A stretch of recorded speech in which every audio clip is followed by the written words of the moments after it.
You have to stay acquainted with your past to understand who you are now and what highs and lows you're capable of.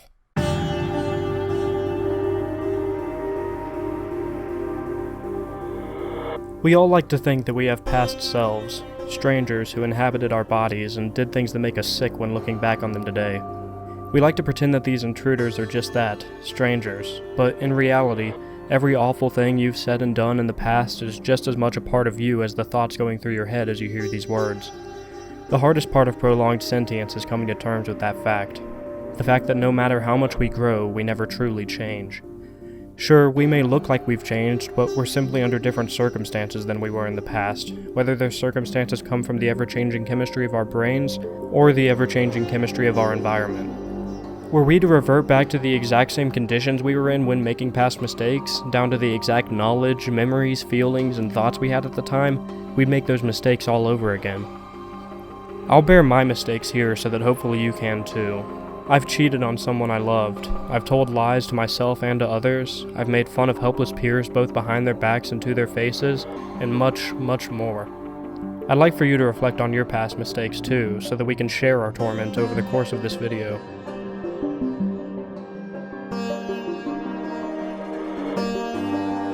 It hurts to imagine myself doing any of those things, but I did.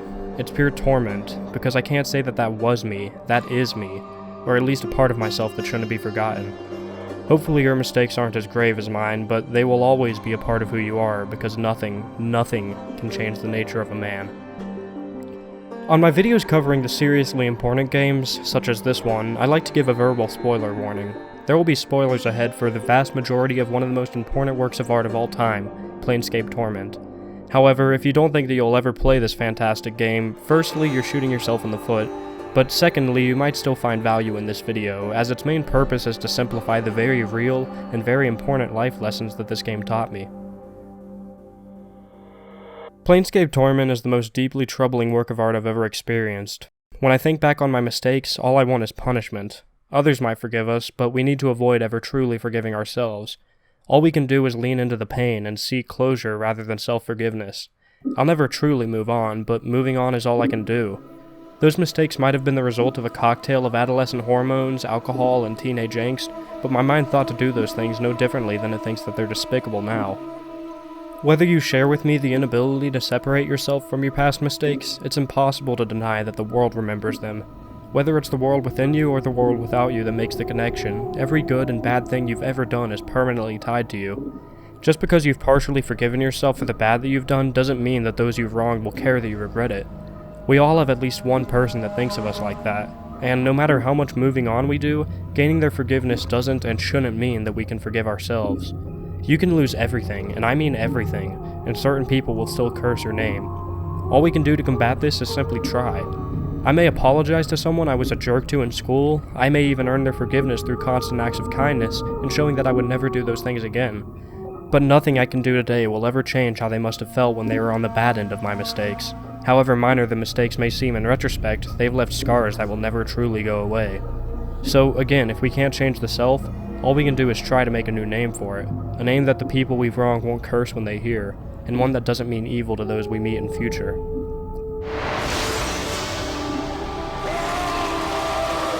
The mind is a layered thing. You never lose the scars of your past, the bad parts of your mind. A new layer of psyche just covers them up. This is what is in a name. Several characters in Planescape Torment, both good and evil, both within and without the Nameless One's mind, see names as a vulnerability, and think that the Nameless One is fortunate to have forgotten his name along with the rest of the world, because with that act of forgetting, so many of his past deeds were erased. The Nameless One can no longer be tracked through the planes, and he can no longer have a permanent reputation. However, not knowing your name, your own reputation, is equal parts a shield and a vulnerability. When the Nameless One wakes up in the mortuary, his likeness and true identity are as unknown to the rest of the world as they are to him.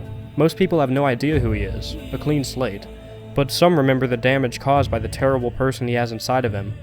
From the start of the game, we can mentally vow to never cause anybody any harm, but that won't change the fact that some people have already been harmed by us. If we play the game in an understanding, friendly, and trustworthy way, the Nameless One's past mistakes are about as far removed from his current outlook as possible, just as mine and hopefully yours are. But that doesn't change the fact that all of the evil he's done is, again, evil that he's done. He has all of that evil inside of him, just as he does his good, but due to a cosmic coincidence more than anything else, his outlook leads him to only being good during our time with him. Well, that leads us to a big question for this game.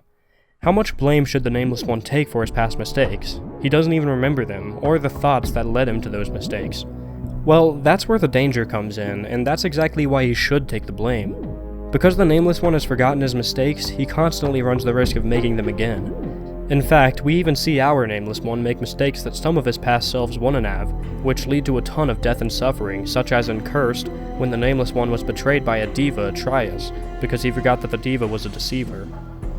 By not knowing his own name, his name being a metaphor for his past, the Nameless One has essentially been reverted back to where I was when I was younger, making all these horrible mistakes. As an older man, I have the advantage of having seen myself at many of my lowest points, and I understand the things that drove me to making those mistakes. So while I'm sure I have many unforeseen mistakes in my future, because I know my name, I'm protected from making those old mistakes a second time. This is why you should never allow yourself to completely move on, and why it's impossible for me to. I know that to truly move on would require that I completely forget my past, and if I did so, then, like the Nameless One, I'd be vulnerable to repeat my failings. I'll be recapping a few plot points as we move forward, as there is a hell of a lot to this game, and the most important plot points can occasionally be lost in a haze of fantastic writing that is, nonetheless, mostly window dressing to the story and themes.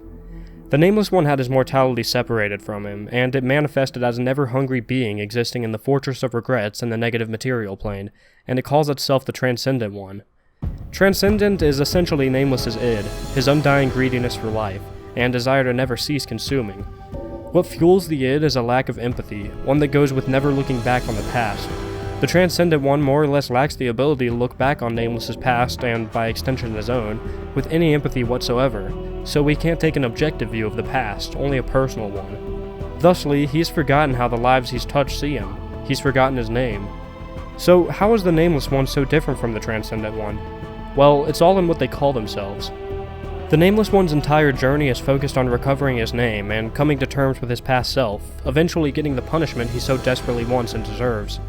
The Transcendent One, on the other hand, is transcended past the desire for a name. He's one of the characters who sees names as a liability. Transcendent has completely moved on, and as I said earlier, the only way to completely move on is to completely forget your metaphorical name, your past. So when the Nameless One finally learns his name before his encounter with his mortality, he can defeat the Transcendent One by telling it its true name. With this act, Transcendent suddenly remembers all the pain he caused in his mortal life, and he comes crashing back to reality. By forgetting his past, he was immune to regret, but vulnerable to recreating his mistakes. By telling him his true name, all his mistakes hit him at once. He was reminded of his name, what other people called him, how the world saw him, how much suffering he caused. We don't immediately recognize most of our gravest mistakes as such, but when that recognition finally hits us, our id ceases to function. As such, the Transcendent One, the Nameless One's id, can do nothing but return to him. After a grave act of greediness, we can only become whole again by acknowledging our id and allowing it to shut down so that we can look at the past objectively, and see the path we're on, and truly move forward.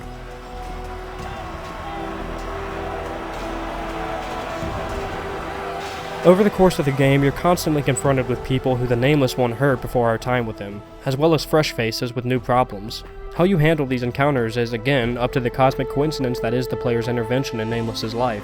Since this is a game about coming to terms with your history, I find it most fitting to play in an understanding, apologetic, and compassionate way. The good playthrough. Players on this sort of playthrough will constantly find themselves answering for crimes which the player can't truly say that they committed. Just as you might have trouble saying that you were responsible for the actions of your past selves. However, as I'm sure you've inferred by now, I don't see it that way. Pretending that you, in this case the Nameless One, aren't responsible for those crimes leaves you vulnerable to repeating those mistakes. Thusly, the best way of handling these situations is to endlessly show and tell your regret for his past actions. Through these apologies and good deeds, we never once truly make up for Nameless's past mistakes, we merely earn the victim's forgiveness. Nothing the Nameless One can ever do will bring Dianara back to her father, but we can at least tell him what happened to her in her last days, and how we made her into a sacrifice for the smallest advantage in our quest to discover our past. The act of apologizing is all about showing that you're vulnerable to the past, and that you're filled with torment over your mistakes. This means two things. One, it can't be easy, or else it's not an apology. And two, the other person has every right not to accept your apology. You've got to show that you no longer wish to be defined by your past in the eyes of others, and that you want to abandon a part of who you once were, all while knowing that you can't abandon who you once were, because again, nothing can change the nature of a man. Which brings me to what might be the single most important moment in this game: meeting Ravel. This is more or less the turning point for the game, when our answers are finally in sight, when the pacing ramps up, and when the previous half of the game has light shed upon its thematic significance. The thing is, it's also the section that makes this game so interesting and difficult to analyze. What can change the nature of a man? When Ravel finally asks this question that's been floating around in the background up until now, we're able to answer with one of 15 truths or a lie. Other than the 2 responses saying that we can't answer the question, any of the answers will do. Ravel doesn't care about hearing the one true answer, she cares about hearing your answer, and based on your own life experience and your reading of the game thus far, any answer can be argued for, and any answer will drastically change the way one analyzes the game. For instance, if I believed that power could change the nature of a man, this essay would be dramatically different than if I believed that suffering could change the nature of a man. As I've said above, I believe that nothing can change the nature of a man. Not love, not regret, not age, not death, not even Ravel. All the mistakes of my past are my mistakes. I haven't changed, I've simply grown. A new layer of psyche to cover up the old scars of my behavior. A liar, a cheater, a bully, a thief, that's who I am by nature. But I'm also a friend, an optimist, selfless and honest. That's also my nature, just as it always was. I simply learned how to suppress the bad and accentuate the good. A new layer of psyche to cover up the old scars. Nothing is also the transcendent one's answer, and I believe that's because he's lived long enough to recognize what I see as that truth. He's seen just as many good men go bad as he's seen bad men go good, and he realized over all these years that it's simply in the nature of most men to have both good and bad inside of them forever. His perfect example of this truth is you. You've lived countless lives, but you've never really changed. Even as in some lives you were good or evil or practical or insane, you always had all of those attributes in you, and different conditions merely made different sides of you surface. This encounter with Ravel is also when the first major bit of light is shed upon the Nameless One's past. We finally get to ask why the Nameless One wanted to be eternal, why Ravel went through with it, and why we're cursed to forget our past. Starting with the first of our questions, before he was immortal, the Nameless One had lived a life of complete evil, and he knew he would be damned to fight in the Blood War, or worse, when he died. Only by becoming immortal would he have enough time to redeem his soul. It's worth noting now that in the fiction of this game, your soul is sent to one of 9 planes when you die, depending on your moral alignment in life. This game takes place in the fiction of Dungeons & Dragons. So, while it could be seen as an act of selfishness, I see the Nameless One's desire for immortality as being a righteous one. He wanted to have done more good than evil by the time he died. So he sought the Night Hag, Ravel, the only person skilled enough in the art to separate him from his mortality. Which brings us to the second question. Why did Ravel go through with it? Ravel says that she can't stand to see any being caged. The only reason she tried to destroy Sigil was so that its ruler, the Lady of Pain, would no longer be bound to oversee the city. Likewise, she couldn't stand the thought of a man as wise and powerful as the Nameless One being damned to the lower planes, when there was so much more he could do with himself than he had lived up to. So she agreed to his proposal to separate him from his mortality, but there were 2 tragic consequences to the failings of the ritual. I'll get to the second consequence in a moment, but the first was that the Nameless One lost his memories after death. As hard as it must have been for her, Ravel had to kill the Nameless One after the ritual to confirm that he was truly immortal, and when he woke up fully revived, he had lost all of his memories. The only reason he wanted to become immortal was to make up for his mistakes, but in his foolhardy desire to move on as quickly as possible, he forgot his past. He couldn't even remember his mistakes, much less the torment they brought him.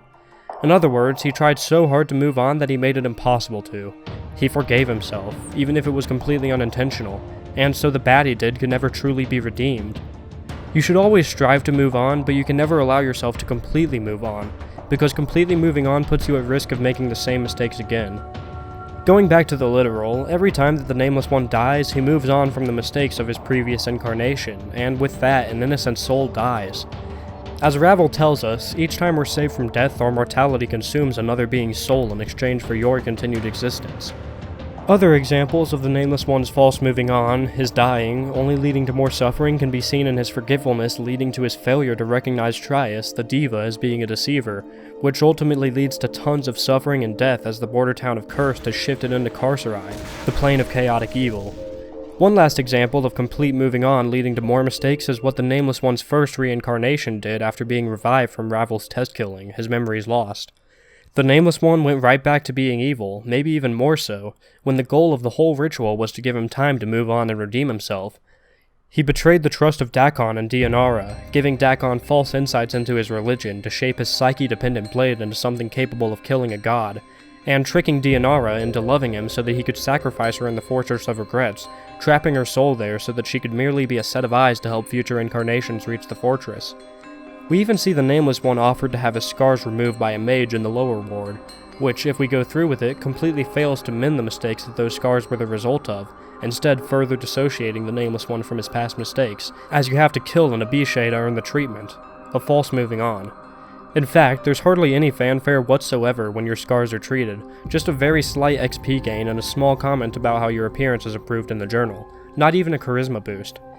It's impossible to redeem yourself by becoming a new person, as it's impossible to change your nature. The only way to redeem yourself and truly move forward is to lean into the pain, and accept your punishment whether it be internal or external. This is why the Nameless One smiles when he's damned to fight for the rest of his life in the Blood War after his death in the end of the game. He's leaned into the pain, and he's finally able to move on in life after his endless cycle of false moving on. Sure, he's going to spend the rest of his existence leaning into that pain, but he'll still be moving forward, working to redeem himself.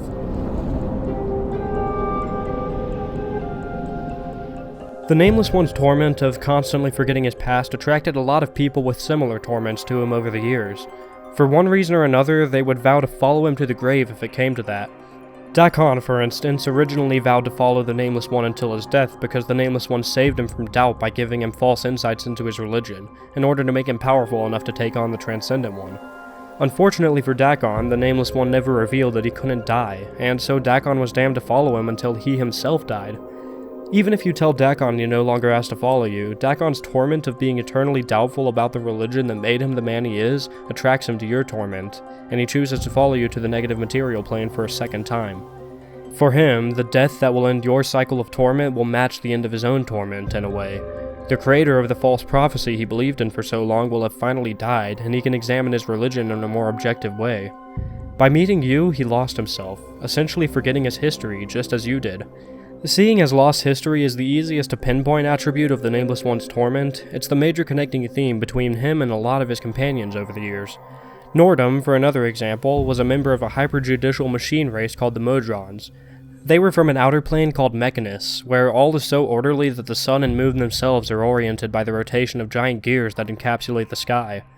Due to Nordum's time in Limbo, the plane of chaos, it lost its connection to the hive mind of its people, and its perfect logic became replaced by much more fallible logic.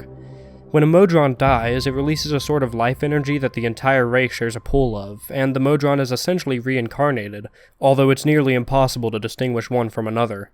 In becoming distinct, Nordum will never be reincarnated, and should it ever return to Mechanus, it would be executed for its distinctiveness. While it may sound like Nordum was saved from a life of perfect autonomy, it lost its connection to the one thing it could be said to care about: order. Not unlike the Nameless One, except in an entirely opposite way. Either way, they both lost the ability to connect with what they truly were. They didn't know what they were. That's the best way to describe all of the companions, as a matter of fact. Ignis lost himself through the blind fury that was part of the Nameless One's training him in the art of pyromancy. In fact, when he's freed from his prison in the Smoldering Corpse Bar, through his last act of human emotion he killed the woman who loved him so much that she waited by his prison for an undetermined amount of years. He embraces the woman until she burns to death in his arms, dying with her the last sliver of his once given humanity.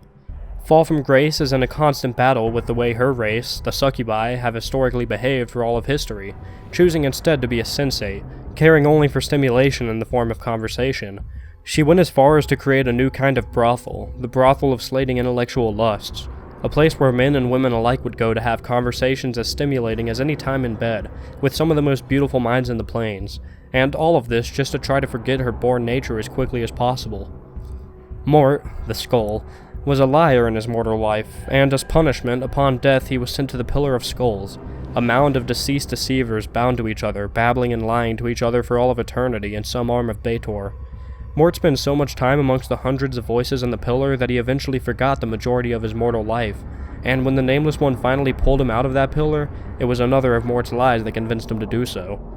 After following the Nameless One for countless deaths, he found it safest to lie about knowing how to enter the Fortress of Regrets, seeing as many incarnations of the Nameless One were brash, stupid, or otherwise not worthy of Mort's trust.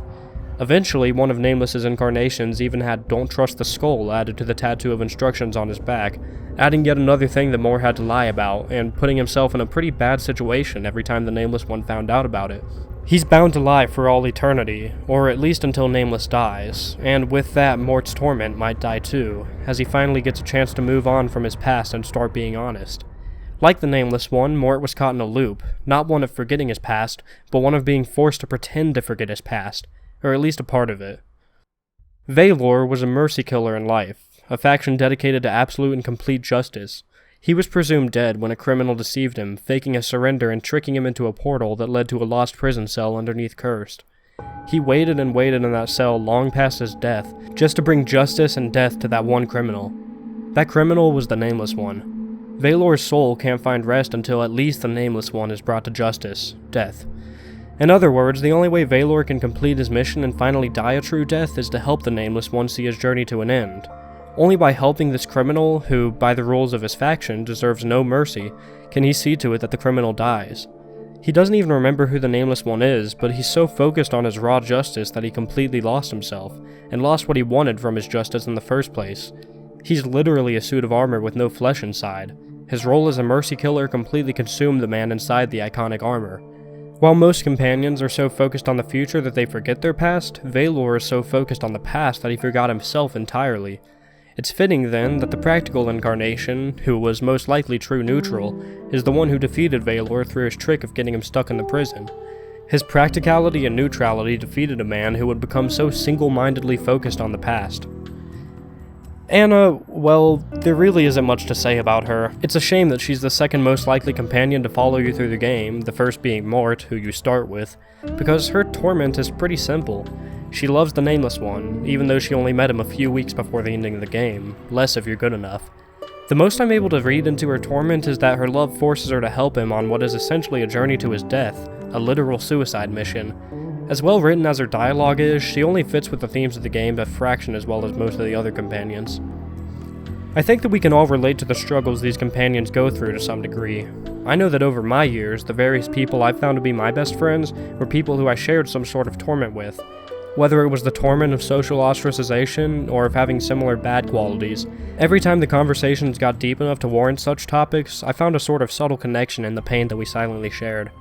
I think subconsciously, it was what drew me to them in the first place. It's up to friends that close to not only be a shoulder to lean on when the other is feeling down, but to boost them out of their darkest phases, and not judge them too harshly when they act in a way that neither of us approve of.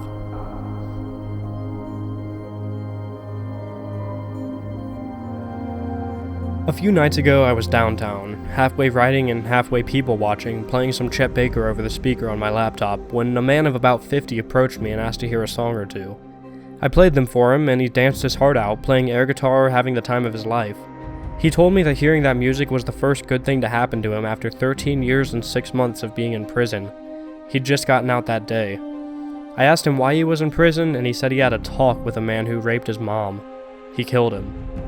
We kept talking about the state of the world and kids these days, and ultimately I sent him on his way with a couple of cigarettes and directions to the nearest Waffle House. Regardless of where you stand on the morality of his revenge, he seemed to regret it. In line with what I've written so far, I don't think he should ever let himself completely move on from what he did. He should know at all times that it's a part of him, as it always will be. Otherwise, next time life pushes him too far, he'll run the risk of making the same mistake again, and adding to his torment. He's going to regret what he did for the rest of his life, and he must never let that regret die, because only through that regret can he make sure he makes a new name for himself. While you can't change the nature of a man, you can fade the ugly parts to obscurity. This encounter showcased the strange dynamic of opposites that is regret. I think that man should always see himself as a potential killer, but I also think that it was my responsibility to not be afraid of him, to give him room to showcase his regret. Like apologies, the biggest part of regret is being vulnerable to your past, and because that man was so vulnerable to his past, I knew he would spend the rest of his life trying to change, all the while acknowledging that he'll never be able to complete the transformation. It's the struggle that people go through every day with their regrets that shows the world that they can be trusted once more. The family and friends of that man's victim might always curse his name, and he can't change his name, not really. But I won't curse his name, because I saw a man that was vulnerable to his past, one that wanted to change even though he knew he couldn't.